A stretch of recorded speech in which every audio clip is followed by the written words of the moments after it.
मसँग यस्तो प्रमाण छ त्यो हिजो रातभरि गणेश नेपालीको बाउ आमा दाजुभाइ दिदीबहिनीहरूलाई स्टुडियो कार्यालयमा राखेर यति दबाब मिल भनेर र त्यो भिडियो क्लिप पनि मसँग छ। आवश्यक पर्यो भने म देखाइदिन्छु। मैले गरिबको विषयमा बोल्न नपाउने मैले हिजो केपी ओलीहरूले भ्रष्टाचार गर्यो है भनेर बोल्दा पनि थुनिने।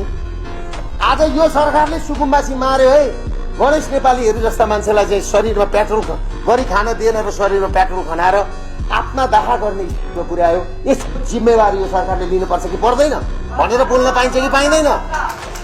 पाइन्छ कि पाइँदैन? अनि त्यो बोल्छ एयरपोर्टमा आएर बोल्छ भनेर मुख थुनेको होइन मेरो। अनि त्यहाँबाट न पक्रा बुर्जी छ न केही छ, गडामगुडुमा आएर पुलिसले हालेर जाउँ भनेर त्यहाँ छ। अनि यो यस्तो पनि हुन्छ राज्य।